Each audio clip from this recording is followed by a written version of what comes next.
প্রিয় ভিউয়ার্স, আবারও চলে আসলাম তোমাদের মাঝে দারুণ একটি খুশির খবর নিয়ে। ৫ কেন্দ্র বাহিনীতে কিন্তু তোমাদেরকে রিক্রুট করা হচ্ছে, অর্থাৎ নিয়োগ করা হচ্ছে, যেমন বিএসএফ, সিআইএসএফ, সিআরপিএফ, আইটিবিপি এবং এসএসবি। তো এই ৫টি কেন্দ্র বাহিনীতে কিন্তু তোমাদের সরাসরি নিয়োগ করা হচ্ছে। তো পশ্চিমবঙ্গের যে কোনো জেলার ছেলে এবং মেয়ে উভয় কিন্তু সরাসরি এই পদে আবেদন করতে পারবে। তো আবেদন করতে গেলে শিক্ষাগত যোগ্যতা, বয়স, বেতন, আবেদন পদ্ধতি, উচ্চতা, A to Z all information details কিন্তু তোমাদের মাঝে আজকের এই ভিডিওর মাধ্যমে সরাসরি আমরা তুলে ধরবো। তাই ভিডিওটি স্কিপ না করে সম্পূর্ণটি দেখার জন্য অনুরোধ রইল। তার আগে বলবো, যে সকল ভিউয়ার্স এখনো পর্যন্ত আমার এই চ্যানেলটি সাবস্ক্রাইব করেনি তাদেরকে বলবো, প্লিজ অতি দ্রুত সাবস্ক্রাইব করে দিয়ে আমাদের পাশে থাকুন এবং বন্ধুদের মাঝে শেয়ার করে দিন। চলুন বিস্তারিত তথ্য এক নজরে জেনে নেওয়া যাক। শুরুতেই আমরা একটু ভ্যাকান্সি ডিটেলস সম্পর্কে একটু জেনে নেব। তো এখানে সরাসরি তোমরা দেখতে পাচ্ছ ইউপিএসসি সিএপিএফ রিক্রুটমেন্ট 2026, অর্থাৎ শূন্যপদের বিবরণটা এখানে কিন্তু আমরা সরাসরি এখানে উল্লেখ করেছি। তো এইখানে কি বলা হয়েছে, তো এইখানে কিন্তু তোমাদের সরাসরি এখানে উল্লেখ করা হয়েছে, বলা হচ্ছে ইউনিয়ন পাবলিক সার্ভিস কমিশনের মাধ্যমে বিএসএফ, সিআরপিএফ সহ, অর্থাৎ সিএপিএফ ও এসি বিএসএফ, অর্থাৎ সিআরপিএফ, সিআইএসএফ, আইটিবিপি, এসএসবি বিভিন্ন কেন্দ্র বাহিনীতে মোট 349টি শূন্যপদে নিয়োগ করা হবে। বাহিনী অনুযায়ী শূন্যপদের তালিকার নিচে দেওয়া হলো। তো এখানে কিন্তু তোমাদের শূন্যপদ থাকছে 349টি। এই 349টি শূন্যপদে কিন্তু পশ্চিমবঙ্গের যে কোনো জেলার ছেলে এবং মেয়ে উভয় কিন্তু এখানে সরাসরি আবেদন করতে পারবে। তো আমরা সরাসরি একটু ডিটেলসে আমরা জেনে নেব। এখানে তোমরা দেখতে পাচ্ছ নিচে একটি টেবিল আকারে আমরা সাজিয়েছি। তো এখানে বাহিনী অর্থাৎ ডিপার্টমেন্ট, এখানে শূন্যপদ অর্থাৎ ভ্যাকান্সিটা আমরা এখানে উল্লেখ করেছি। তো এই যে বর্ডার সিকিউরিটি ফোর্স অর্থাৎ বিএসএফে কিন্তু 108টি শূন্যপদ আছে। তার পরপরই আমরা উল্লেখ করেছি সিআরপিএফ অর্থাৎ সেন্ট্রাল রিজার্ভ পুলিশ ফোর্স। এই সেন্ট্রাল রিজার্ভ পুলিশ ফোর্সে কিন্তু 106টি শূন্যপদ আছে। তার পরপরই কিন্তু আমরা উল্লেখ করেছি CISF central industrial security force. এই সেন্ট্রাল ইন্ডাস্ট্রিয়াল সিকিউরিটি ফোর্সে কিন্তু 70টি শূন্যপদ আছে। তারপরে তোমরা দেখতে পাচ্ছ আইটিবিপি অর্থাৎ ইন্দো তিবেতান বর্ডার পুলিশ ফোর্স। এই পদে কিন্তু তোমাদের 12টি শূন্যপদ আছে। তারপরে একেবারে সর্বশেষ যেটা এসএসবি অর্থাৎ সশস্ত্র সীমা বলে কিন্তু 53টি শূন্যপদ আছে। মোট শূন্যপদের সংখ্যা কিন্তু 349টি। তো তোমাদেরকে বলে রাখি, যে সমস্ত প্রার্থীদের অর্থাৎ চাকরি প্রার্থীদের কেন্দ্র বাহিনীতে অফিসার পদে যোগ দেওয়ার স্বপ্ন দেখছেন তাদের জন্য কিন্তু অত্যন্ত একটি সুখবর, কারণ এটি কিন্তু ইউনিয়ন পাবলিক সার্ভিস কমিশন অর্থাৎ ইউপিএসসির তরফ থেকে সেন্ট্রাল আর্ম পুলিশ ফোর্সের থেকেই কিন্তু তোমাদেরকে নিয়োগ করা হয়। ঠিক আছে, তো এখানে কিন্তু তোমাদের অ্যাসিস্ট্যান্ট কমান্ড পদে তোমাদেরকে নিয়োগ করা হবে। তো এখানে কিন্তু দারুণ একটি সুযোগ থাকছে। তো এখানে আমরা সরাসরি এবার এডুকেশন কোয়ালিফিকেশানটা একটু দেখে নেব, যেটা শিক্ষাগত যোগ্যতা। তো শিক্ষাগত যোগ্যতাটা এখানে কি বলা হয়েছে সরাসরি আমরা একটু দেখে নেব। তো এখানে শিক্ষাগত যোগ্যতা কিন্তু বলা হয়েছে এই পদে আবেদনের জন্য প্রার্থীদের ভারতের যে কোনো স্বীকৃতি বিশ্ববিদ্যালয় থেকে যে কোনো শাখায় স্নাতক অর্থাৎ ব্যাচেলার ডিগ্রি পাস হতে হবে।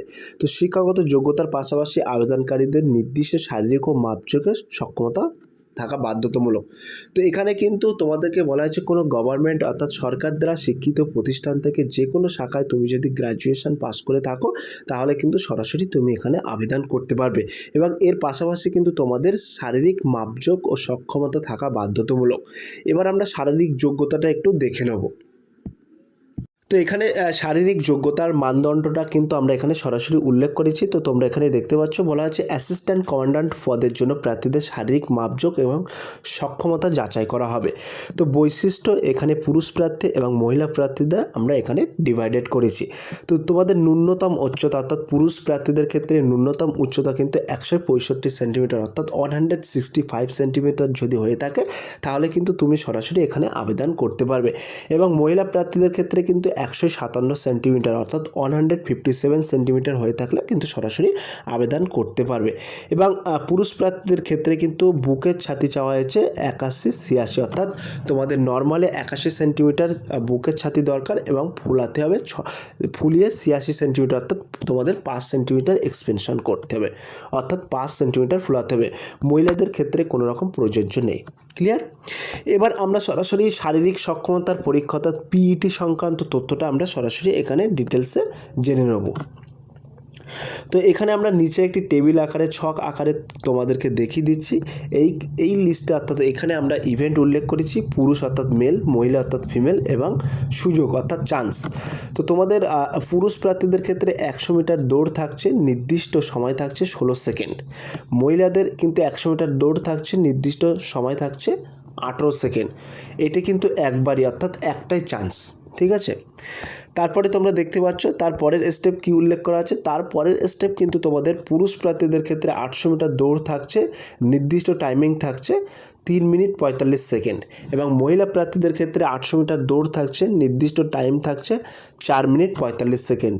এটা কিন্তু একবার অর্থাৎ এই রানটি কিন্তু একবারই হবে। তারপরে পুরুষ প্রার্থীদের ক্ষেত্রে লং জাম্প থাকছে 3.5 মিটার এবং মহিলা প্রার্থীদের লং জাম্প থাকছে কিন্তু 3 মিটার। এটা কিন্তু 3 বার তোমরা চান্স পাবে, ঠিক আছে।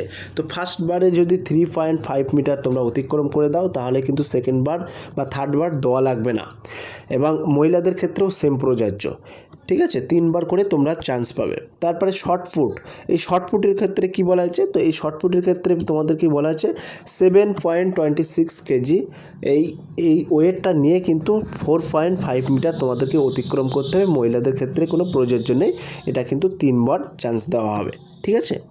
তো এবার আমরা সরাসরি এজ লিমিটটা দেখে নেব অর্থাৎ বয়সের সময়সীমাটা। তো বয়সের সময়সীমা এখানে কি বলা হয়েছে সেটা কিন্তু আমরা একটু সরাসরি দেখে নেব।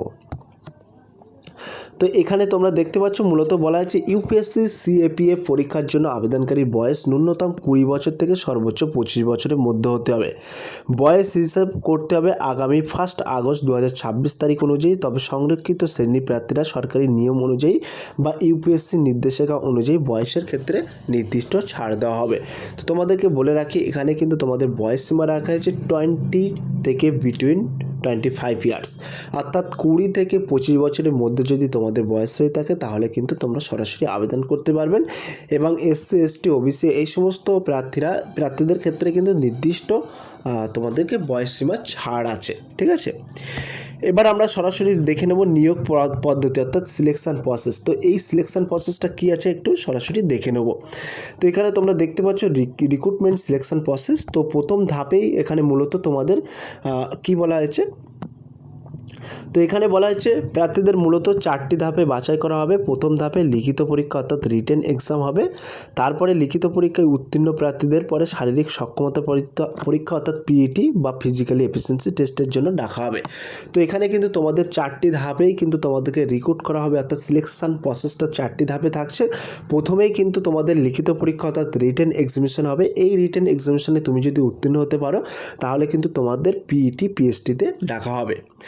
তারপরে কি বলা হচ্ছে তারপরের ধাপে এখানে কি বলা হচ্ছে তারপরে কিন্তু বলা হচ্ছে এই ধাপে উত্তীর্ণ হওয়ার পরে ইন্টারভিউ বা পার্সোনালি টেস্টের মাধ্যমে যাচাই করা হবে এবং সর্বশেষ চূড়ান্ত মেধা তালিকা অর্থাৎ ফাইনাল লিস্ট প্রকাশ করা হবে, ঠিক আছে। এটি মূলত কিন্তু তোমাদের সিলেকশন প্রসেস। এবার তোমরা সরাসরি আবেদন করবে কিভাবে অর্থাৎ how to make online apply. এই যে ওয়েবসাইটটা দেখতে পাচ্ছ একটি লিঙ্ক আছে, এই ওয়েবসাইটে কিন্তু তোমাদেরকে ভিজিট করতে হবে, ঠিক আছে। আমি ডেসক্রিপশন বক্সে সরাসরি তোমাদেরকে একটি লিঙ্ক পাঠিয়ে দেবো অর্থাৎ লিঙ্ক মেনশন করে দেবো how to make online apply বলে। সেই লিঙ্কটি দেওয়া থাকবে, সেখানে ক্লিক করে কিন্তু তোমরা সরাসরি আবেদন করতে পারবে, ঠিক আছে। এবং এখানে আবেদন ফি, তোমাদের আবেদন ফিটি কত টাকা থাকছে সেটাও কিন্তু আমরা এখানে তুলে ধরেছি। তো তোমরা এখানে দেখতে পাচ্ছ বলা হয়েছে জেনারেল এবং ওবিসি বিভাগের প্রার্থীদের ক্ষেত্রে আবেদন ফি 200 টাকা ধার্য করা হয়েছে। ফি ডেবিট কার্ড, ক্রেডিট কার্ড ও ইন্টারনেট ব্যাংকিং বা অন্য অনলাইনের মাধ্যমে তারা জমা করতে পারবে, ঠিক আছে। এবং এইখানে আমরা যে ছক আকারে তোমাদেরকে দেখিয়ে দিচ্ছি জেনারেল ওবিসিদের ক্ষেত্রে 200 টাকা এবং এসসি এসটি পিএইচ এই সমস্ত মহিলা প্রার্থীদের ক্ষেত্রে কোনো রকম ফি লাগবে না। তো যারা এসসি থেকে বিলং করছে বা এসটি থেকে বিলং করছে এবং মহিলা প্রার্থীরা এবং পিএইচ এই সমস্ত ক্যান্ডিডেটদের কিন্তু কোনো রকম ফি লাগবে না, ঠিক আছে। তারপরে তোমরা এখানে দেখতে পাচ্ছ আমরা একটি গুরুত্বপূর্ণ লিঙ্ক ও তারিখ রেখেছি। তো এখানে কিন্তু আমরা মেনশন করে দিচ্ছি ইতিমধ্যে অনলাইনে আবেদন প্রক্রিয়া কিন্তু শুরু হয়ে গেছে। প্রার্থীদের আগামী 12ই মার্চ 2026 তারিখ পর্যন্ত আবেদনপত্র জমা বা ফি পেমেন্ট করতে পারবেন, ঠিক আছে। তো এই 12ই মার্চের মধ্যেই কিন্তু তোমাদের আবেদন প্রক্রিয়া সম্পূর্ণ করতে হবে।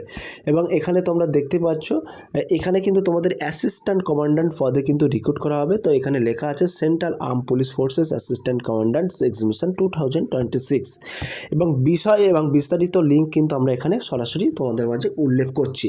তো আবেদন শুরুর তারিখ কিন্তু 20 ফেব্রুয়ারি 2026, আবেদনের শেষ তারিখ 12 মার্চ 2026। অফিসিয়াল নোটিফিকেশানটাও তোমরা পেয়ে যাবে এবং এই আবেদনের ডাইরেক্ট লিঙ্কটাও কিন্তু তোমরা পেয়ে যাবে, ঠিক আছে। তো এখানে আমরা সরাসরি একটি লিঙ্ক মেনশন করে দেবো ডেসক্রিপশন বক্সে, how to make online apply বলে একটি লিঙ্ক থাকবে, সেই লিঙ্কে ক্লিক করে তোমরা সরাসরি আবেদন করতে পারবে, ঠিক আছে। তো সব প্রিয় ভিউয়ার্স, এই ছিল আজকের ভেরি মোস্ট ইম্পর্টেন্ট ভিডিও। যদি আজকের এই ভিডিওটি ভালো লেগে থাকে প্লিজ লাইক, কমেন্ট এবং শেয়ার করে দিবেন এবং কে কোন জায়গা থেকে এই ভিডিওটি দেখছো এবং কোন ডিস্ট্রিক্ট থেকে এই ভিডিওটি দেখছো একটু কমেন্ট সেকশন বক্সে জানিয়ে দেবে। সব প্রিয় ভিউয়ার্স, এই ছিল আজকের ভেরি মোস্ট ইম্পর্টেন্ট ভিডিও। যদি ভিডিওটি ভালো লেগে থাকে প্লিজ লাইক, কমেন্ট এবং শেয়ার করে দিন বন্ধুদের মাঝে। ফিরে আসছে আগামী দিনে তোমাদের জন্য very most important topic video নিয়ে।